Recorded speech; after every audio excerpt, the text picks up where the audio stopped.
This is Sean Mitchell. We are coming to you live from the Flecha Azul podcast studio in Houston, Texas. We are Daniel Energy Partners. This is our second podcast, In Basin Observations. We're excited to have all the partners here today. I've got John Daniel, Bill Austin, and Bob Stanton. And I think what I want to do today is just go through, Bobby, you and John were in Midland last week. I'd love to hear, I want to get to some of the activity reports and the anecdotes from the road, but what I really want to do, Bobby, is first start out with you and ask you, you've never been on the road with John in this format, certainly at Daniel Energy Partners because you're fairly new to the firm, but talk to us a little bit about this trip with John. I know it can be overwhelming because he does a lot to get prepared for these trips, but just maybe walk us through your first trip to Midland. Okay, well, having worked with John for 5 years or however long we overlapped at Simmons, I've heard a lot about him going to the Permian and going to Midland, and I really had no idea what it was all about. I didn't know if he was just driving around in his truck, checking out equipment. I didn't know. So yes, he does that. Yeah. So I met him at the DoubleTree, and we were on our way late for a meeting, and we had walked 50 feet out of the hotel when some executive recognized him, and they had a quick 5 to 10 minute chat about activity in the basin and how this guy's business was picking up, and everyone wanted to know when he was coming back.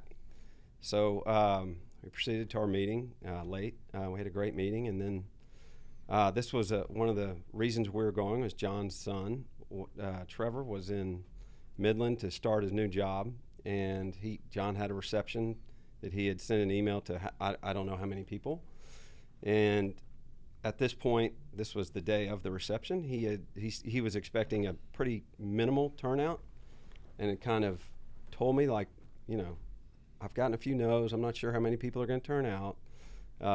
So anyway, my expectations were relatively low. We walk into the restaurant out of the 108-degree heat from the parking lot, and John, first of all, everybody in the restaurant knew John. I walked in and said, "Hey, we're here and John walked in the door, and they're like, "Oh, Mr. Daniel, Mr. Daniel." John, that's great. You've been a pretty good source of consistent work for them over the last year, right? Yeah, we've had some big receptions there. So I'm expecting 20 to 30 people. We got there at 5:45. I think it was 5:45, and the reception was supposed to start at 6. About 6 o'clock, 2 people walked in, and I was like, oh my gosh, this is not going to be good.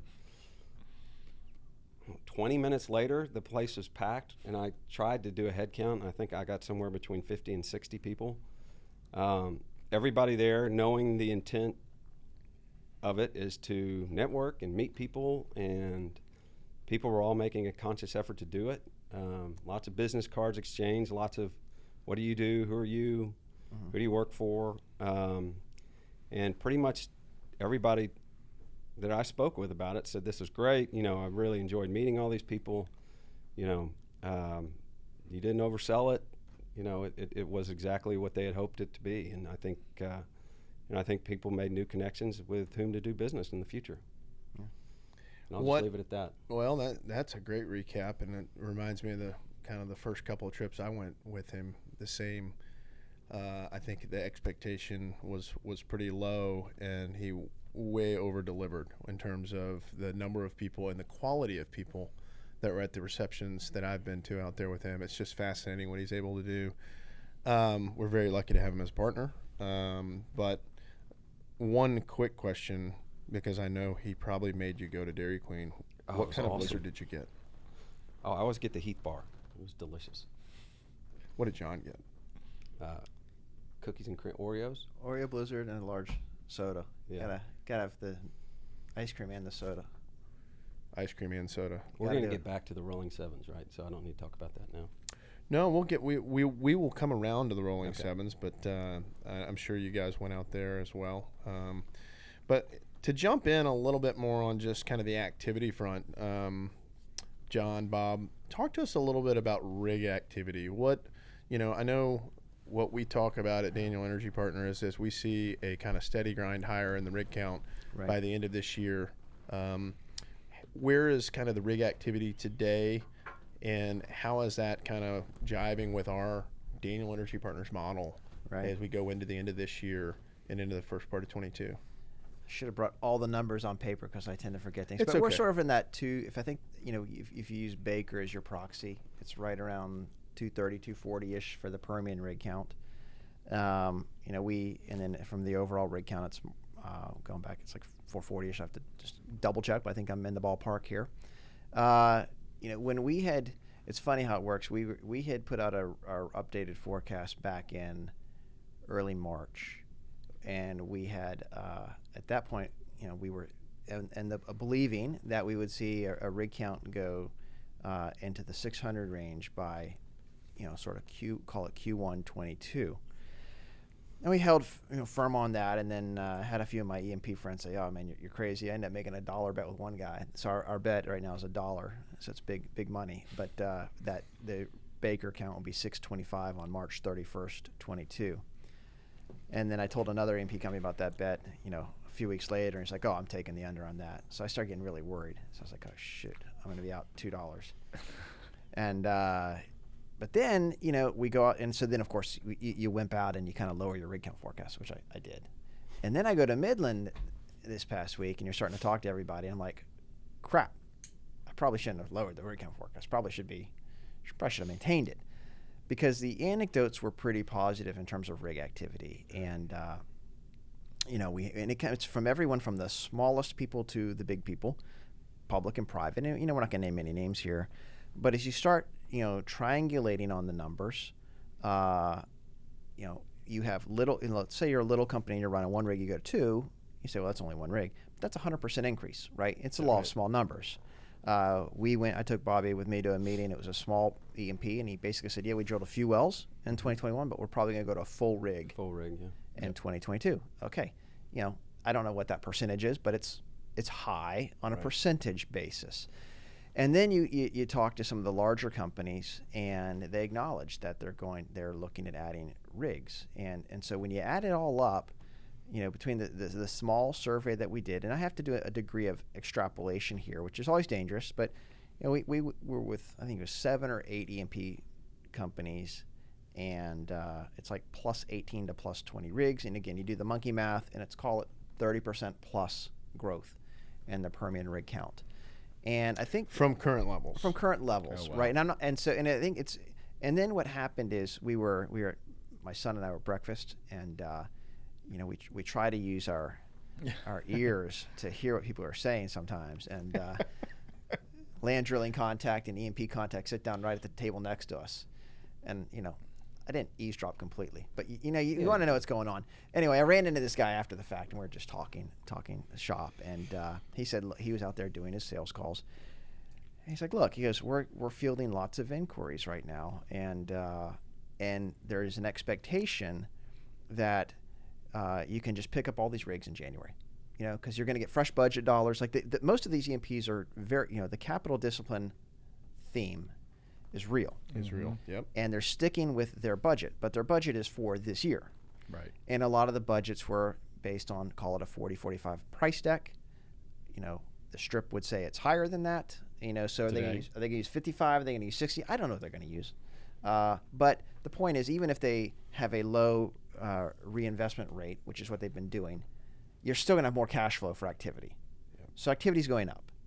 And so and so they were, he is advising these people, like, you probably need to think about bringing rigs on earlier, because we just can't go put everything back to work. There's been a lot of cannibalization out there, and so there's cost to put rigs back to work. You got to find the people, and you can't dismiss the people equation. Yeah, and we'll get into that in a second. We're going to get into labor in just a second, but it's so to me, just to kind of, I don't want so to put words summary, in your mouth. Yeah. But activities is higher on the rig count. And you feel better about our rig count forecast today. Yeah, I wish I hadn't changed it. Right. Whatever. We'll revisit the forecast after the quarter once people get through earnings. I don't feel like I need to do it every day. I'm not a model monkey. No. And but I feel like it's stronger. And as we talked about, and I think we talked on the last podcast, or I've talked to someone about it, we tend to overshoot on the upside, we tend to overshoot on the downside, right? Yeah. That's what happens. And so I feel very good about where the trajectory of the rig count goes. Again, assuming, of course, commodity prices stay where they are, yada, yada, yada, all that stuff. On the completion side, it was steady as she goes, right? No one's really, there'll be a little bit of incremental activity, but all of the pressure pumping companies pretty much agree it's kind of steady. Yeah. There is a view that you'll see the seasonal uplift instead of a seasonal retreat. Normally in Q4. Yeah, normally you see a little slowdowns. The natural holiday slowdowns, or you spent your budget, and so you're slowing down in December. And the feeling now is, well, it might be the opposite because you want to keep those crews, and you might want to bring some crews out to be ahead of it for 2022. That's the feeling. It's not like they have it locked in stone and it's contractually written up and all that. But so steady as she goes on completion activity, grinding higher on the rig count, well servicing activity. Again, we talked about that on the last, or certainly we wrote about after our Bakken trip and other trips. But well service activity remains robust. So anyway, I walked away feeling much better about where we are with the issues continuing to be labor, right? And there continues to be a wide disconnect on service pricing. And again, I love my E&P clients. We love them all. Daniel Energy Partners, we thank them. We'd like to raise rates to them too. But pricing has to go higher in this business. And you've got too many companies that are still EBITDA negative or darn close to it. And it's, while they can't say this publicly, there's probably a limited reinvestment in the equipment because you're trying to save money. Right. There's implications of not making money. Right? Are you able to get the best people? Are you able to get people? Well, can you just maintain the equipment? Right? Exactly. And so, and again, we like to gently trespass, and so we'll go by people's yards and take photos as best we can. And, we're not trying to make anyone look bad, but what you see it's not always indicative of what you see in someone's annual report. Right? It's a different photo. Right. And so there is definitely, there has been a lack of spending. And you can look at the CapEx numbers for the oil service sector and it shows up. And so my messaging to folks is, look, the hard part is everyone knows you need to raise your prices. Like, no one disputes that. But there's this great fear of, I don't want to raise my rates because then the next guy is just going to go in and take my work. Right. So there's a fear of losing market share because of your pricing. But when you talk to enough people and you ask the question, well, what would you do if company A raises prices? Oh, we'd raise our rates. So they all know it needs to go higher. They all want it to go higher. They all say they'll follow, but yet no one's willing to take that first big bold step. Right. There are some areas you've seen pricing. You've started to see move. You've definitely seen it on steel prices and some of the commodities. You've seen some workover rates going back up from the trough. We've seen, and again, it all depends where you were priced previously. But if you were pricing in the spot market in the summer of 2020, your prices are higher. Right. But you're not necessarily back to pre-COVID levels in many cases. And I thought, and that's one thing we wrote about in the note on Sunday, and you guys saw it, was look at the CPI data. Inflation is real. Yeah, right, for sure. And so, everything you've got as your cost input is going up, but yet your realized pricing might actually be lower on a year-over-year basis still. Right. Well, and also, like, look, remember, we're now, we probably should have set a date, like, when we're here. We're talking, mid-June of 2021. Right. And, when you first put out the rig forecast, we were talking like, hey, a super optimistic view is 500 over, was the over under. We talk about that. We probably should continue to revisit that throughout the year. But again, so we're now trending towards that over 500 on the Baker Hughes rig count. Getting there. They're getting there. So there's that. So the activity's increasing. No pricing happening, and we're kind of midway through the year. Right. You feel like something's got to give. And what I would say is, one of the things that struck me in the first quarter as we listened to the calls and digested the earnings reports, especially from the E&P side, was capital spending was actually light relative to expectations. Because of the and so to your point, John, about spending in the back half of the year, nobody changed their budgets. They just underspent in first No, quarter. they didn't change the budgets. In fact, I think given where the commodity's gone from the beginning of the year to where we are today, you would expect an increase in budgets. Those are those days, I think, are the glory days of just grow, and throw money into a bonfire are gone. Yep. So I think, I think it's important to point out that, like, these guys have underspent in Q1. Maybe Q2 comes back to a more normalized rate, but I think in terms of activity coming in the back half of the year, I do want to come back to that because I think you made a really good point, which is that I think the expectation on the E&P part is there's plenty of equipment out there. I can just tell people in January, in December, late November, in December, that I want to really ramp things in January with my new budget, but it doesn't always work that way in the oil field. So let's go back and just hit some of the labor anecdotes maybe that you got from Midland from this trip and walk us through some of those, because I think that's an important thing to think about today. Yeah, as we go into this summer. Yeah, a few of the things. A lot of people talk about we go through the downturn. We have all the people that got laid off. The market's turning back. We call all of those people to see who wants to come back. And I had several people say we've already exhausted that list. People just don't want to come back. And some people don't want to come back because they're just tired of burnout from the oil field. Some people have moved on to find other things. And then you still have, and it depends on what level you are too. Some people just on the sidelines with unemployment who just don't want to come back and work. I was with, one logistics related company, and that has to have lots of drivers. And we've all read about driver shortages. And I was asking, so, I was in their shop and they had a training class going on, which is pretty full. I said, what's the going rate? Like, what's someone going to make here? He's like, look, he goes, if they've got a good schedule, starting out, they're probably making about $125,000 a year. And if they've got a really good schedule and they hit all their safety metrics, they might be topping out at 175. Well, that's a pretty good living, right? And then the hard part is it's like you just can't go get a CDL in one day and you're off, and it takes some time. But you compare that trajectory, or say you're a drilling hand where you make a little bit more money and you've got more hours, to other sectors, like you do the hourly wages. There's a big delta in some of the effective difference.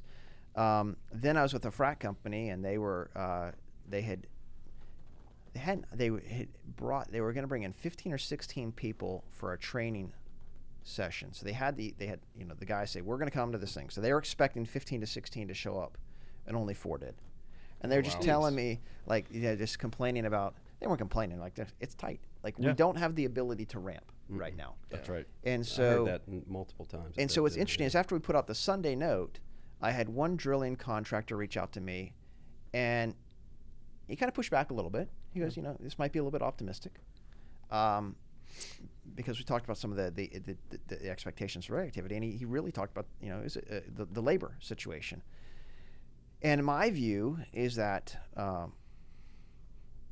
wages will go up, and it's a supply-demand thing and price thing. Once wages go up, people will eventually, you pay people enough, eventually people start to come back. Right. Okay, so I'm a big believer in that. We'll see if it plays out. Well, I mean, that's a big debate. That's a big debate on the macro. Like, that's outside of our industry too, right? I mean, we could go deep on that. But what I felt good about is we had some, the best part about writing research is I love it when people write me nice notes as feedback. And so we'll take a few of those. But we had, I had one E&P company come back and say, that I hadn't met with out in Midland, and they're like, we agree. Forwarded the note to the team. We agree with what you wrote. Talk with a industry friend who was with a completions friend. Again, it's anecdotal, but it's like he's like, yeah, we talked about your note. Went out to dinner. And it's like, you're spot on. And then because that trip was focused just on the Permian, I was like, well, I don't want to get too excited because these are all positive. There's more to life than the Permian, right? And so. We reached out. I reached out to someone in a natural gas region and asked him. I said, "How many rigs are you running? How many adding?" And again, unique situation, private company, but you do the math, and I won't give the numbers because it starts to give away the company. Right. But it's about a 33% plus increase in rig count for them from now through where they hit what they're trying to ramp to in 2022. So long and short is I felt very good about the trip. Labor's a challenge. Equipment will be a challenge, but cost and inflationary pressures are real. No, and look, I was out earlier today at an event that one of the companies was hosting, and talked to several people. By the way, several of them were like, "We get John's note, we get your guys' note, we love it, we think you're spot on." So it's not just the people in Midland that you talk to that would say what you guys are doing. It really kind of adds up, if you will. Right. Had one guy say that today. I thought that was interesting. and we'll talk about that a little bit later in the podcast. But as we kind of close the loop here on Midland, and not really close the loop, but like you had some interesting anecdotes in your note about supply chain issues that some folks are having. Maybe talk to us a little bit about supply chain materials, as Bill mentioned earlier, was nodding his head. And when we started talking about inflationary pressures around the country, it's not just in the U.S., it's global. But what are we seeing on the supply chain side? And talk about some of the anecdotes from your trip on the supply chain side that you thought were most interesting. Yeah, like obviously we are hearing about challenges on supply chain, right? Broadly speaking, but sometimes it's seen as believing. And so I was in a rig builder's facility, and we were looking at a mast that had been recertified, ready to go, except it was waiting on, like, I'll probably screw up the name of the part, but just simplistically like a rubber O-ring, right? And the guy's like, look, no one makes this anymore. And he said this thing's been sitting around for 3 weeks ready to go, and they can't get the part. We then were looking at another piece of equipment, and the guy was missing, it was like an 8-inch bolt, right? About like that big for the camera if they're seeing it. So, and I'm like, dude, why don't you just make that? Like, you've just made a rig here, right? Why can't you make a bolt? Yeah. He's like, we probably could, but then like our per unit cost would because we're not making enough, would probably be about $300, and this is something I could probably buy for $10. Right. And so we're waiting on this part, and so it was holding up, the delivery of a rig.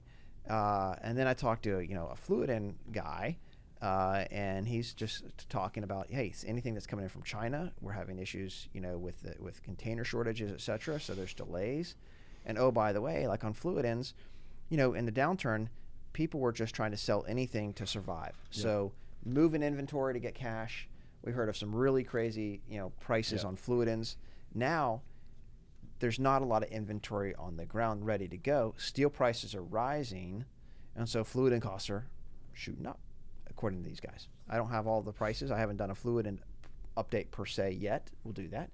But point being is there's lead time issues on getting some of at least getting his product. Maybe others have no issues, but this is a one-off discussion. But the point is, if you're if you were enjoying certain lower costs, like in the case of a frac company on fluid ends, you're probably not enjoying that today, right? Fair enough. And also during the downturn, you had people that you rob parts from units. You would pull a fluid end off, you pull an engine off. It's the whole concept of cannibalization. It's a bolt. And exactly, and so it's you do what you have to do to survive.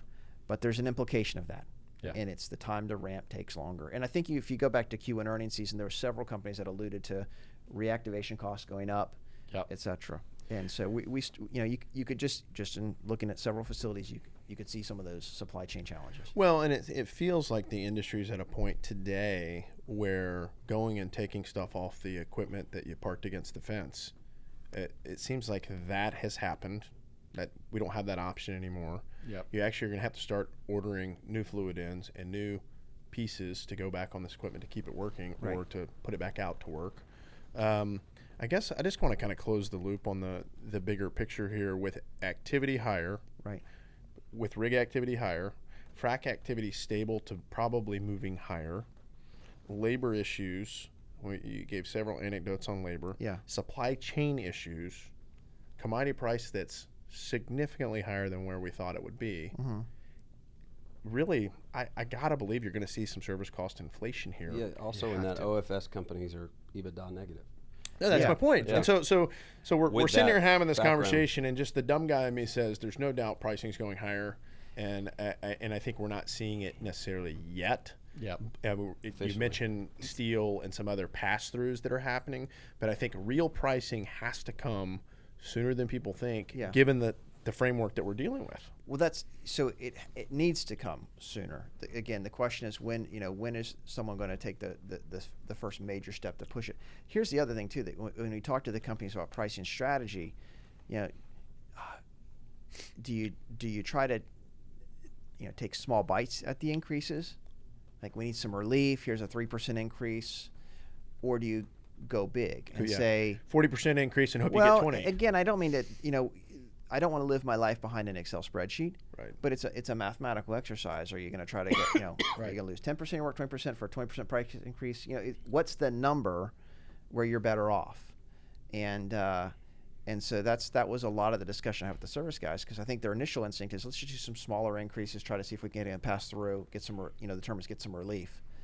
And you say, well, first of all, what we've seen in this last several years is these cycles tend to be shorter, right? Mm-hmm. So how much time do you really have? Yeah. I mean, you need to. I say, dare to be great. Yeah. And but I don't run an oil service business, so it's easy. You're not going in to ask for price. No, and I also think if Daniel you're Energy Partners pricing is going up, by the way. Yeah.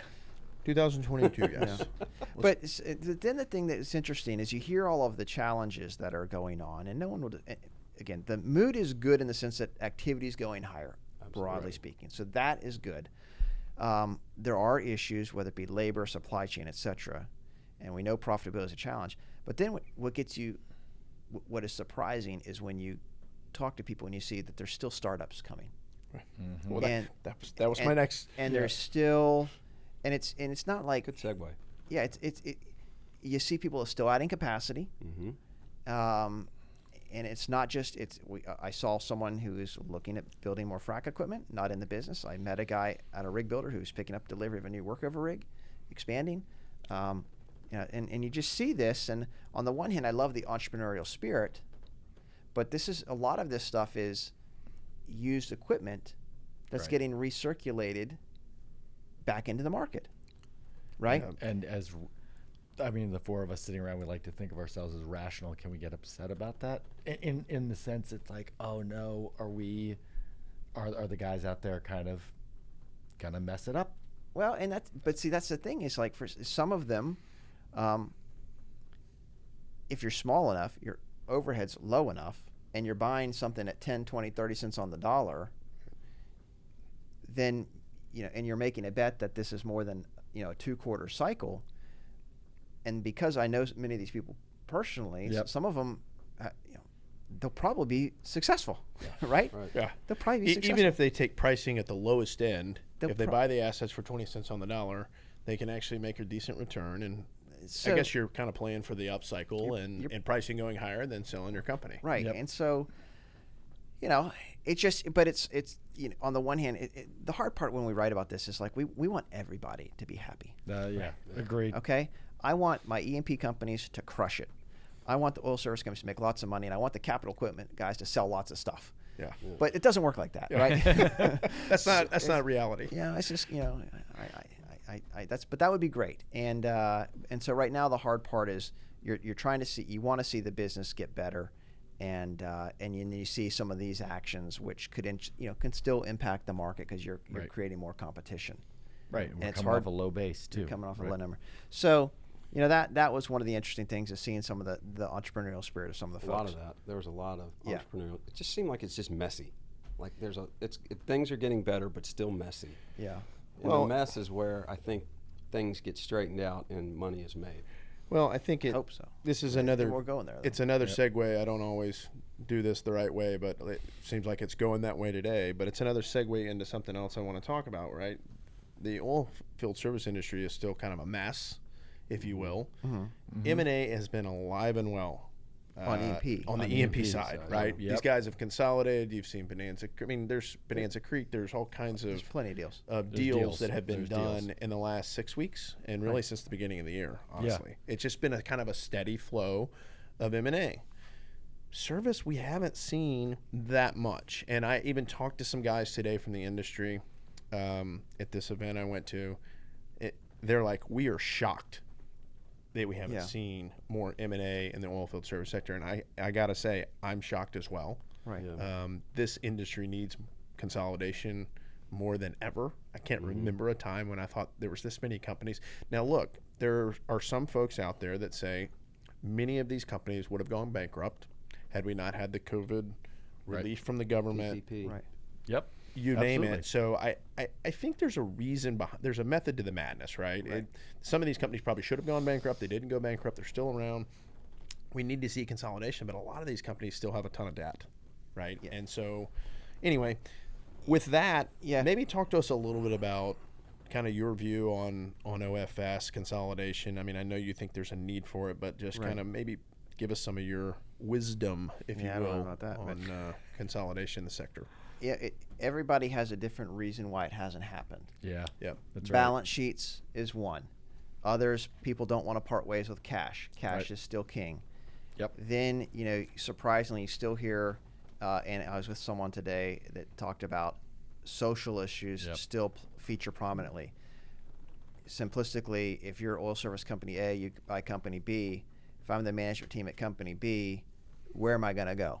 Right? Right. What are the other opportunities in oil service? Or if, let's say I've got a board seat and I'm clipping a decent coupon.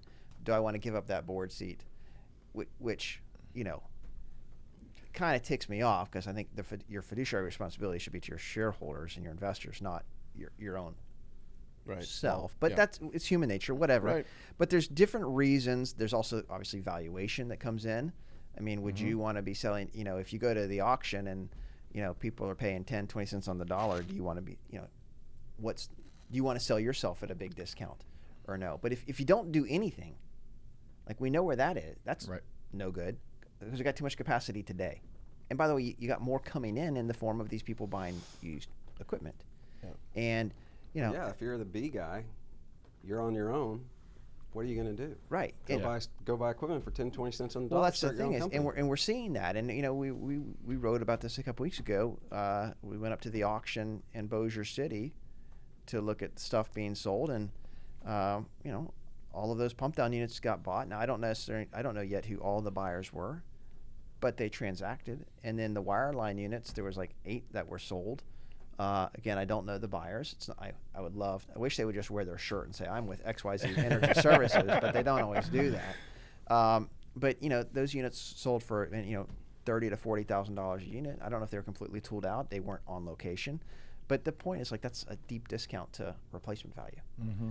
And there'll be some customers that will use it because they don't care about the new generation technology, et cetera, et cetera. So that's what's hard is we need to see consolidation, and I think it's really unappealing to say I've got to go do a defensive deal if I'm a company, Right. but you need to see it. Yeah. And I don't know when everybody's doing the kabuki dance. We're all talking. And I hear that all the time. Yep. They don't want to say, oh, I'm talking to so-and-so and so on. They don't Right. do that. But yeah, we're actively looking. We're kicking the tires. Yeah. Well, and But- look, there's a bit of the first domino to fall type of thing as well. There's the everyone's doing the dance, talking, Right. and first one to fall, a lot like I think potentially a lot like the operators, where hey, you saw these mergers of equals, these non-cash deals, and people say, oh, that actually worked. You guys could come to an agreement. Maybe we should have on our deal that we're not talking about yet. Maybe we should do it too. Yeah. It's really hard. I really thought after the Liberty Schlumberger deal, you'd see more M&A Yeah. because that was very well received Yeah. by everybody. I agree. And so it's been kind of a letdown that we haven't seen it. And as you guys know, I wrote this in a note. I'm like, I want to see the consolidation for the sake of the industry, but I don't want to see it because we lose clients. Yeah. So I don't know. I kind of that's the tough part of it about it, but Well- that's the right thing for the industry. Yeah, no, and you said something earlier. I mean, some of these guys are talking about going to auction and buying assets. I actually talked to a guy yesterday in the industry, right? And he basically said we send a team to auction sometimes, literally to go buy assets if we can buy them at 10 cents on the hour, and we will actually chop them up. Yeah. I thought that was a great It's a great.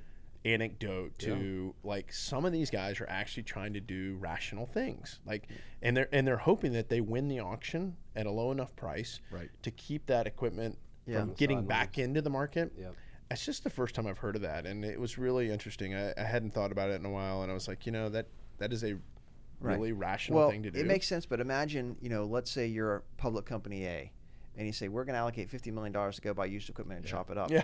I bet your stock probably goes lower. Yeah, Yeah. that's probably right. Yeah, your shareholders, while they might like the So sentiment, that's the hard, Yeah. that's the tricky part. yeah, you need Yeah. cash flow. Yeah, on you those got to figure things. out how to bury that. Well, yeah. That Well, then number. get prices That's a hard somewhere thing else. to do. But that's what needs to happen for the sake of the industry. For But the then sake of the But industry, it goes for back, sure. like, you kind of, but when that happens, the capital equipment guys are psyched because they get to rebuild it. They get to rebuild. So, I mean, everyone has a Yeah. place here. All right. Well, enough on the M&A Yeah. front, but I think we need to see consolidation. Yeah. I think it will happen eventually, and I'm with you. Like, I just don't know when these guys are going to stop doing the little dance. Right. So let's go back a week or two. I know you wrote a pretty detailed, in-depth kind of well service report. Right. Maybe go back, since our last podcast we didn't really hit on this. Let's talk a little bit about that well service report, because there's some pretty interesting anecdotes in there. You mentioned earlier well services, although it's off the bottom, it's actually got some signs of life to it in some way, shape, or form. So maybe walk us through that, because there's a ton. I just remember from the report there are a ton of well service rigs. Yeah. Out there in the market. But let's talk about marketability of the rigs and how many rigs are actually marketable, and maybe kind of give us your update there. Yeah, so it's a sector near and dear to my heart because I worked in it many moons ago. I've got a lot of friends in the well service community, and there was a time where well servicing was relatively cool, if you will. You had I don't know if it was cool, but I mean there were public companies, right? You had more market cap. You go back to 10 years ago, Key was thriving, Basic was thriving, Complete Production Services, Forbes Energy Services done their IPO. Sure. Now you look at Pioneer was publicly traded. Now that market has changed radically, right? And it's a business that is traditionally very much relationship oriented, and I don't think, even though it's safety is important, it's very important, there's not the distinguishment on a rig. Right. Like there had been in the drilling space for so many years. Yeah. A rig was a rig is a rig. That's changed a little bit in the last year as we have longer laterals and you need bigger lifting capacity and so forth, and you do have a need for more of a specialized rig. But that's relatively new and say last couple of years. But I still can't get an exact number of workover rigs, and I feel like I talk to a lot of people, but every time you turn around you find new people. Right. Yeah. And I think that's so. The old, it used to be called the AESC. They just merged with PISA, and they're the Energy Workforce and Technology Council. They track on a monthly basis the number of rigs, and I've talked to them about it, and they're great people. But not everybody reports to them, and so their tally of total rigs, if I remember correctly, last month was right around 2,500-ish. If I go out and I count what I think exists, I'm more like at a 3,300 number, but I know that I haven't talked to everybody. And I know that there's companies I have in my list that I don't have a number next to them, but I know they exist, right? Right. So I know I'm understating it. And so, I don't know, 3,500, just make up a number. But then I talk to friends in the business, like on the rig building side, and they'll say, no, that's more like a 4,000 number.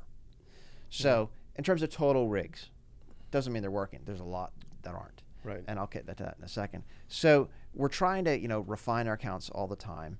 And the business has gotten better in the sense that, everything shut down last year, like everything. But people are coming back to work, and it's really three things. It's the rise in completion activity, so you got more drill outs. Right. So there's a lot more 24-hour rigs. We're at like 102 24-hour rigs. Not all are doing drill outs. Some are doing production work, but that's a lot. And then you see the rise in production work, bringing wells back online. Commodity prices are great. And then there's also growing P&A activity. People are trying to, and I haven't dug too deep into just the P&A side, but if you can P&A old wells, it's to help reduce your emissions. If you're the E&P company, there's emphasis on P&A. Yep. Yeah, like California. Particularly in places like that. Yep. So the business is doing better, and as I talk to most of the well service companies, they have been raising their rates off the pre-COVID lows, and they're getting close to the pre-COVID pricing, but they're really not making any money. Right. And so margins are sort of at the gross margin division level, still in that mid-teens, some cases upper teens. Key just put out its Q1 numbers last night. I haven't had a chance to read the release, so shame on me. But we'll get to that.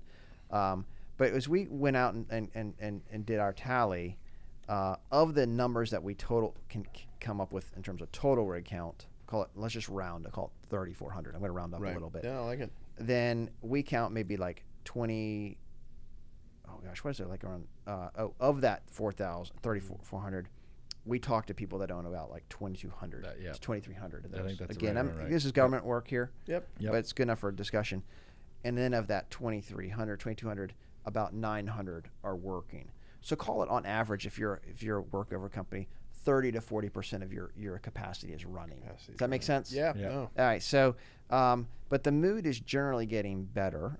We did see, the first M&A announcement within well servicing. That was the guys at Axis picking up the Forbes assets. Again, like every sector within oil service, there needs to be a lot more consolidation.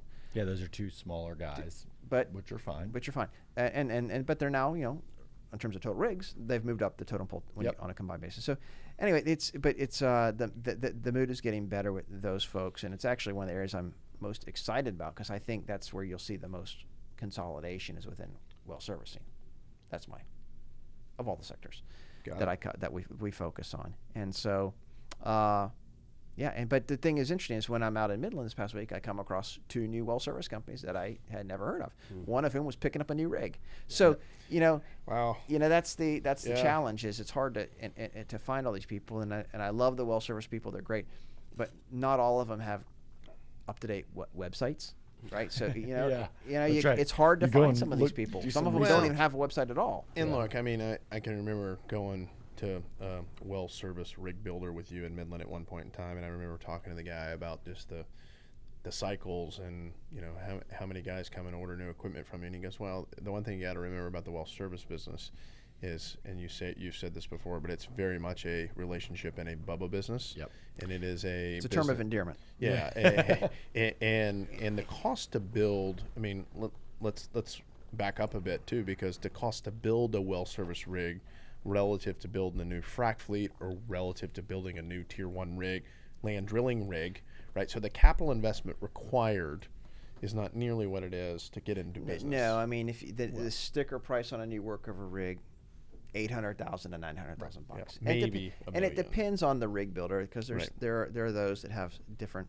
Everyone has different pricing, but if you look at the used rig market, and there have been a lot of auctions in the last couple of years with workover rigs being sold. One of my biggest complaints has been the fact that some well service companies sell older rigs to get cash. Right. And I understand why they're doing it, because they need cash. But they would argue that, hey, look, we don't really view this as a competitor because it's an old crappy rig. And I say, well, they might steal your crew. Yeah. So in some respects, it could be a competitor. And I think that, there's different websites you can go to. TradeQuip is one. I mean, I looked at that recently. There's easily over 100 workover rigs for sale on it. Right. And in some cases, it's the photo of the rig, so you can see the logo of who's selling it, and you just kind of scratch your head and like, why are you doing this? But they do. I understand why, but they do. And so, the cost, the ability to get into business is pretty easy. Some builders have done this, have pursued this strategy. Again, it works for them, but it's not necessarily the healthiest thing for the rig contractor. But I can trade in an old rig for a new rig, so I get a credit. So now I've lowered my price to get the new rig. Rig builder then can go do some touch-up work on it and then sell it and also make a margin. So again, I understand why they do it. Makes sense. Right. But it just made the ability to get into a newer rig cheaper. Right. No, So makes a ton of sense. And you see a little bit of that. There's not huge numbers on new rig sales. I don't want anyone to think, oh gosh, we're building tons of rigs. We're not. Right. But it's still an active used market. There's still lots of people out there, and I think the other thing too is because I like to say it's a balkanized model. I mean,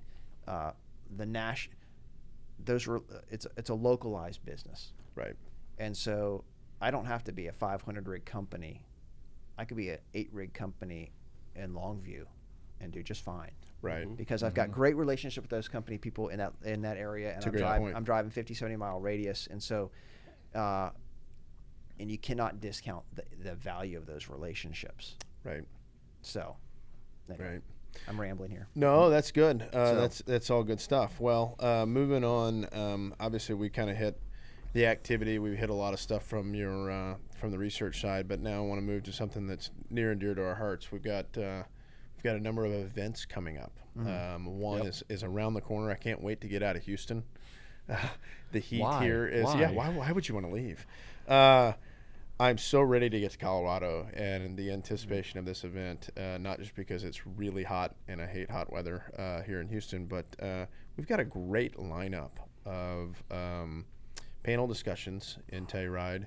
Maybe just talk a little bit about that and the nature of, again, this is another invite-only event from Daniel Energy Partners. That's one thing we kind of pride ourselves on. But talk a little bit about Telluride, kind of how that came about, and what do you, maybe give us a little bit of framework for what we're going to, a preview of what we're going to see in Telluride. Sure. So it's one, I like to go to nice places. And I've never been to Telluride, but they say it's a nice place. So It's nice. I looked at real estate prices there; they're pretty expensive, so it must be nice. No, what we're doing is as we approach our events, we have the big events, which we talked last time of the Minute Maid Park Conference. That's the one at we branded Thrive. At the end of September, we'll probably talk about this in a minute. We've got our big Permian barbecue cook-off, but I also wanted to create some more intimate events where you can really have some great one-on-one time, right? Where you can get customers, providers, investors, etc. And so we've got a 2.5-day event in Telluride at the end of this month. We'll have panels on everything from outlook on the natural gas market. We'll have thoughts. Have some bankers come in and talk about the state of the M&A market. We'll have private company perspectives panel where some company execs get up and talk about what's going on with their businesses. I think all told, we've got 8 to 10 panels in that ballpark. Got a buy-side panel. We've got a buy-side panel. We'll ESG panel. ESG panel. And our good friend David DeRode is going to talk about, we'll talk about enterprise risk management, and he'll sit on that. So we've got, assuming no one flakes on us, we've got about 100 attendees coming, and so, it's our first time doing this. We, obviously, this will be an annual event. We'll look at what we do right and what we do wrong after this, and as fix, we always do. And go fix accordingly. But basically, it's 2 half days of panels, and then we give the afternoons. We let them have the afternoons and evenings off. We don't try to. We want them, whether whether it's a company or an we want the investor, company attendees, executives have time to interact with one another. Yeah. They don't need to spend all day with us. No, they don't. Right, and so Well, there aren't very many let of us. them go do what they want to do, and have fun, and conduct business, and to do it in a nice setting. And so that's one of our more intimate events. Well, I want to. There's one we forgot to talk about. Yeah. The keynote speaker. Right. I'm going to waiting- let I Bill was talk a waiting little for bit about that. this, but I mean, the keynote speaker is a guy named Mark Mills. Yep. He's from the Manhattan Institute. He's a phenomenal speaker, and I think he's going to really play well to the audience here. But maybe Bill. Well, I think you kind of hit it. I'm sure most people have read some of his op-eds in the Wall Street Journal or wherever. Incredible. They've had a couple. He's had a couple recently, but he's going to really be the keynote speaker for this. And we're really excited about it. Like Sean said, kind of plays to the audience, but also is really a rational thinker in terms of what we're seeing from traditional energy and a lot of the talk on transition. So we like to listen to rational thinkers and hear what they have to say so that we can get something out of it. Yeah. Well, and he also kind of is like us in a sense that we're not naysayers on transition and renewables, but we sometimes question the timing and economic reality and aspirations aren't always aligned. And I think we'll hear a little bit of that from him. Alternative consequences. Yeah. Right. And so I'm looking forward to that. Yeah. Okay, the barbecue. Right. I'm getting worried. I'm just going to tell you. Barbecue September 30th. It's a barbecue we started in 2017. And this is supposed to be an invite-only event as well. And Well, it is. No. It is an invite-only event. Are you worried this barbecue is getting too big? Like, is this just going to be way beyond our imagination, or No, we're not, because we'll end up limiting it.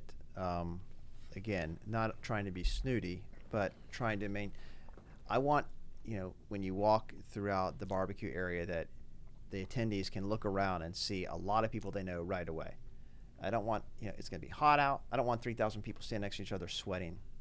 Like go have fun, keep it a little bit aired out, have some space. But we'll have 60 companies out there cooking. I think we're at 55, maybe 56 that are signed up today. Yep. I literally, as we're sitting here doing this podcast, I get an email on someone wanted to enter a team.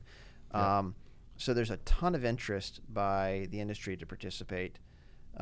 We are doing, I'd like to say, a very good job of getting our judges list rounded out. We've got a significant number of the leading Permian E&P companies that are going to be, their executive teams will be coming out to judge the food. Still trying to figure out the band. We're having a little bit of debate on that. But the way we're going to, we're going to try to keep this thing to no more than 2,000 people. And what we want is we want our cooking teams and sponsors to have a certain amount of tickets that they can invite, that they can use for their employees or they can use for customers or both. I don't really care. It's their ticket. Right. And they should invite someone that is, Is meaningful. it to helps them. their business. Right. And if you want to reward your employees, great. If you want to entertain your clients, great. It's all good.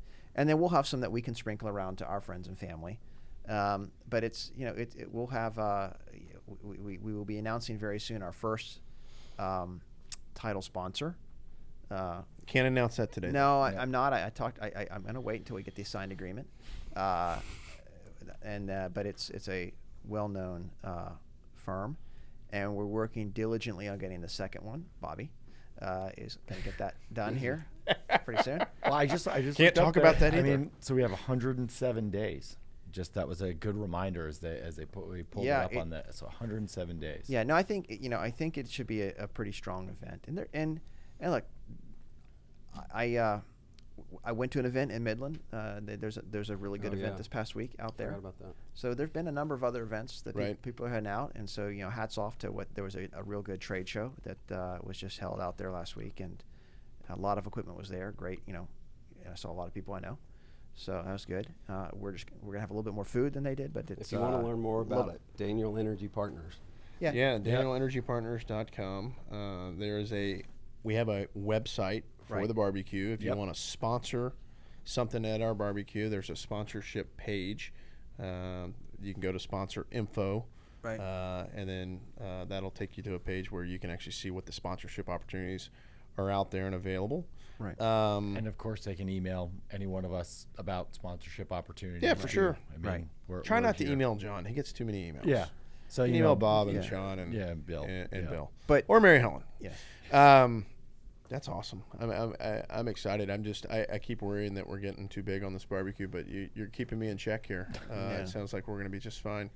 We'll be The venue was impressive. I mean, yeah, it was- and I took Yeah, Bobby talk out about there. that. Yeah, The Rolling Bobby, why don't Sevens. you give me your thoughts? It was your first time seeing it. Well, I'd seen pictures and I had seen, I don't know, I guess drawings of it, but I think that it's all really well laid out for what people are going to be doing, which is if you're cooking and you want to hang out with the cooking teams, you can hang out there. If you want to go inside, get some air conditioning and have a drink, you can go in there. If you just want to taste some food, you can go somewhere else. And it's pretty well spread out. And despite having 2,000 people there, I don't think it's going to feel particularly crammed, which I get nervous about. I don't like tight places.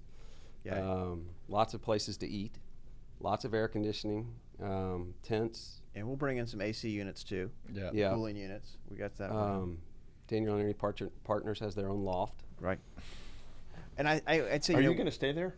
I'm thinking about it. You always have to looks tip really your nice. hat to other people that do good events. And going back to the one I mentioned last week, the Shale Energy Resources event, they did their Black Gold event, the party at the Rolling Sevens, and that's I haven't right. told you guys this yet, but the photos really good. The layout that they did in terms of the tables and all that, it looked really sharp. That's good.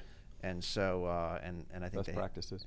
And I think it is. You steal I'm not good kidding. ideas and you acknowledge it. But they did it. It looked really nice. So Cool. They only had 600. no, but that's different. Is it? Yeah. Yeah. They see ours is going to. So for the listeners, we're going to use more of the parking lot out. That's where all the pits are going to be. Pits will be. Yeah. Right. They had 600 or so, as I understand it, maybe even more in the inside area because they had good bands that were there and they had all the tables set up. And so that'll be kind of the difference. Is we'll have There will be plenty of parking. there will be plenty of parking. John's very on top of this. Yeah. So all of the pits will be outside on that parking area. But anyway, we've talked enough about that. So but we're looking forward to that. And then other things that we're doing, this podcast will have already happened, but I've done it. But we'll be in Denver hosting an event at the Rockies game on Thursday night. You guys are heading to Oklahoma this week for We're going to Oklahoma City tonight. the Oilman's golf outing. We'll be heading back up to Oklahoma City in July for our steak and baseball outing. That's July 6th. Heading back to Midland in July, just because we like to go every month. Try to squeeze in something in the Bakken before it gets too cold. So try to do that this summer. But yeah, we're going to have a lot of time out and kicking the tires and, we certainly would anytime, if anyone listens to this and hasn't met us, send us a note. We'd love to come by and introduce ourselves and tell you a little bit about what we do. Yeah. Perfect. One last one from me is, went out into the field today. You went with me for a little while, John. We went out to next year to kick the tires there on kind of some of their latest and greatest equipment that they're really trying to showcase. I thought it was fascinating. I mean, there's I'll make a couple of comments. And number one, ESG was alive and well. I mean, every customer that I talked to that was out there was, kind of why'd you come? And it was like, it's kind of the ESG. Right. There's electric frac. They're doing some really interesting things at next year. And I really was impressed with the amount of people, the number of people, and the quality of the customers that were there. The quality of customers was just fascinating. And then they had some folks there from Caterpillar that were talking about kind of they're making some of the equipment for them. I thought it was fascinating, though. But the next year guys are definitely on the leading edge of technology, right, with some of their new stuff. And so I thought that was great. Last but not least, I think it's your birthday today. Oh, yeah. It is my birthday. Isn't it your birthday? Yeah. How are those cupcakes? You're pretty good. Pretty good. How old are you today, John? I'm 48. 48. Yeah. And happy birthday to our partner, John Daniel. Are the interns still here? Yeah. Can we have them come sing happy birthday? No, we're not going to do that. Just anyone teal. to sing. Yeah. Just teal. Yeah. So. I'm just kidding. All right. But I want to go back because to just touch on one thing. You were birthday? at the next year facility today, and I know this is running long, but we'll edit it and we'll shorten it down for our listeners. Yeah, for our listeners. Yeah. But it was there's a lot of equipment on display, and for a day that was exceedingly hot. A lot of people. Right. 100 degrees. A lot of people were there. Yesterday, we went out and looked at the new Allison transmission, the Frac Tran. They're taking that around the country on a sort of a road show. Really interesting with they've completely upgraded their transmission. Mm-hmm. They've built it to last 20,000 hours. Looks very cool. I mean, again, I'm a dumb finance guy, so anything looks cool to me. And so that was over at the Enquest facility, and I think seeing the new technology as well as Super Chicken is open again, and Super Chicken was catered at the Enquest facility. Really? So got to see Joseph. When y'all say a lot of people were there, what number is that? Is that like 30 or like 5?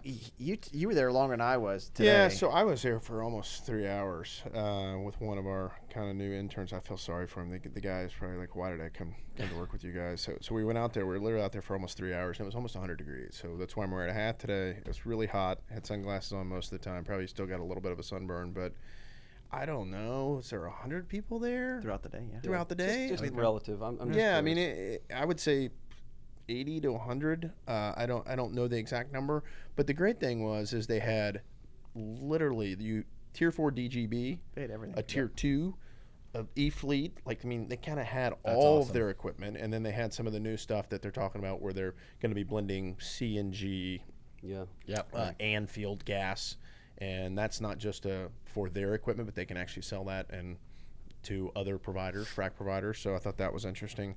But look, everything they're talking about is about ESG, for Just the sure. E. What's that? The E. Yeah, well, of course the E.